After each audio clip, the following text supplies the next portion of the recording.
and the way that the story is told publicly, we focus our attention down the economic ladder and blame people who are less fortunate than we are. And it's a problem. My guest today is Kimberly Chastain with the United Presbyterian Church in Binghamton. And we've been talking about Charlottesville, white nationalism, neo-Nazis, and KKK, and the underprivileged, and why it is that, that these tensions are coming out today. I want to shift our conversation a little bit at this point and start talking about World Communion Sunday. Mm-hmm. So World Communion Sunday, can you tell us a little bit about how that's celebrated? It was started between world wars, interestingly enough, and has continued and grown through the 20th century until now. And it was intended to have one Sunday of the year when Christians around the world recognized that we are all connected by the faith that we profess, and to celebrate the sacrament that has in its language that we are all part of the body of Christ, that we are all sharing and nourished by God's abundance, and that everyone is welcome. And why would it be important, especially at this time? I mean, we talk about Charlottesville. Charlottesville is just the iceberg, so to speak. It's the visible part of the iceberg. So much of it is actually underground, so that we know that there are all kinds of other issues, like in St. Louis and in Ferguson and in other places and areas of the country where race has become a big part of the conversation. So why is it important for us to be celebrating World Communion Sunday, especially this year? Because Worldwide Communion Sunday is the antithesis of everything that the white nationalist movement stands for. It says that before God, we are all equal, we are all sisters and brothers, and we are all fed at the same table.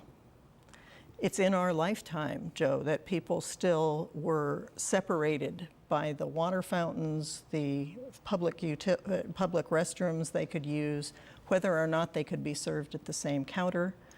And it's tremendously important that the gospel has said since the beginning that it doesn't matter who you are. If you come as a person who is open to the love and mercy of Christ, you are welcome at the table. You know, when I was the director at the Open Door, this is a homeless shelter for young adult men. Mm-hmm. I had 2 kids that lived there too, so I like to tell people my children were born in a homeless shelter, so it kind of throws them for a little loop. But there's this one moment that I keep thinking about. Was when my daughter was a year and a half old, and we were eating spaghetti around the table. And mm-hmm. when we say around the table, we had black people, Hispanic people, we had white people. It didn't matter. If you were hungry, you came to our table and you ate from it. And there's what it's like for a 1.5-year-old who's learning how to eat when they get into spaghetti, right? Yes. So she had spaghetti sauce and little pieces of spaghetti between her fingers. She had it all over her face.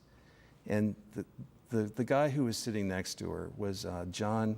His last name was Coffee, and it really made sense because he was as dark and as rich as a really well done cup of coffee. Mm-hmm. His features were that way, and my daughter looked up at him, and and she's like looking at him, and she puts her hand out like this, and he said to her, "Oh, you want to touch me?"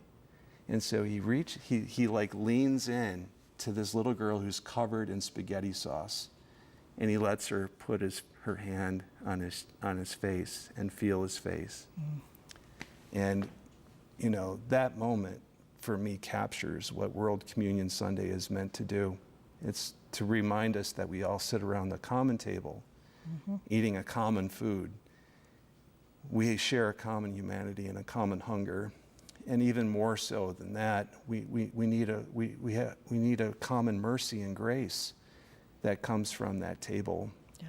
that would say to a black man to lean in and allow a toddler to touch him, even though she was covered in spaghetti sauce.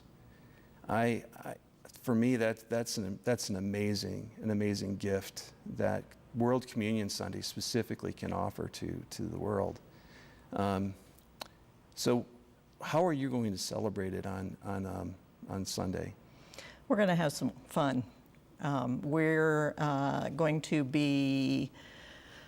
We have been doing a season of creation, and this is the Humanity Sunday in our season of creation. So the emphasis is already on the ways in which we are a myriad bouquet in humanity and the celebration of all of the different possibilities that people bring. But we've also got the African choir from the university and the African drum corps from the university coming. And a wonderful thing about those two groups is that although they teach African music and African drumming, a plurality of the members are not from any country in Africa. They're from India and the United States and from other places that include appreciation of music traditions who want to learn more about other ways of making music in the world. And so it's a visual portrayal of all of the different nations coming together to make music and to dance. And we're really excited about that part of it. And then, of course, we will be sharing a loaf that is gluten-free, so everybody can eat the same bread. Right. And, you know, it's a chance to say, in ways that I hope cannot be misunderstood, that we feed each other by God's grace, and God's grace offers enough for everyone. We don't have to fence the table. We don't have to worry that if we offer it to people who aren't like us, there won't be enough. Because Right. God's grace multiplies and expands when people come together and work together. Yeah, that's one thing that I've often thought about as far as white nationalism is concerned, that it basically is a distributor of grace. It's saying that there are certain people that are worthy of it and certain people that aren't. If you don't measure up, then you can't come to the table, and the table is only reserved for people who look like me. When the table and there's a fear that underlies that, like you suggested, which is that there is never enough. There can't be enough for everybody. There's no room for people who don't look like me. So if you open the table up, though, like you were suggesting, that underneath it, like the Canaanite woman who comes to Jesus and says, even the dogs can eat from the crumbs. The crumbs that fall from the table. Well, the issue there is that, you know, the table should be inclusive enough that no one be treated like a dog, and that we all come to the common table and we're fed from those scraps of the feeding of the 5,000. You know, where 12 basket loads were left over, and if you have 12 basket loads left over after 5 loaves and 2 fish, well, each time you celebrate it, it's going to expand even further than that. There's plenty there for everybody, right? That's right. And there's a wonderful story that I read. You have a story that you sort of keep in mind for World Communion. The story actually was in a German concentration camp for Jews who were being starved and used for slave labor in Poland. And they used to stand by the fence when they were digging the ditches and hope that people who passed by would give them food. And this man, and I don't remember, I'm sorry who it was, described one day a man came over to him, a Polish man who was equally ragged and hungry looking, and through the barbed wire handed him half a potato and said to him, "The body of Christ." Mm. And it's when we realize that we all come with nothing to the table, but we all receive and we all are then able to share, that we realize that it's not us who have doing good for those who don't have, but that each one brings a gift, and we need to see both our wealth and our poverty, and the poverty and wealth of those who come alongside us. And there's a sense in which we all, like you were suggesting, we all come to the table as beggars. And it's only those people who think that they're entitled somehow to the table that come thinking differently than that, right? Yeah, although I think when you are used to being the one who has and gives, it's very hard to recognize in yourself someone who needs and receives. Yeah. And that is the displacement, again, to circle all the way back around to white nationalism. The people with the most resentment are the ones who think they should be able to have and give, who are forced to ask and receive. Right.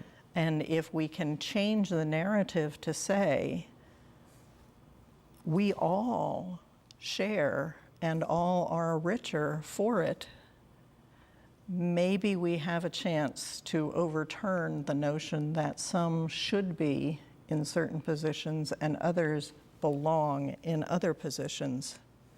Maybe we can find a way to make that table wide and welcoming for everybody. Yeah. You know, after the ACA shooting that happened here in Binghamton, Yeah. we did a service for all the nations that had gathered. And in that service, we sang a song, and it was called Draw the Circle Wide. Mm-hmm. And the idea is that you can draw the circle as wide as you want. The circle can continually grow until all nations are included within God's care, God's providence, and God's love. And I still think that vision on that day was important. Kimberly, thank you so much for being on Encounter today and for helping us understand a little bit more about what World Communion Sunday is all about, and especially today as we deal with so many tensions. And for all of you who are watching today, I ask that you would have a wonderful World Communion Sunday, that you would find a place where you could welcome even those people who are different from you. Have a great day.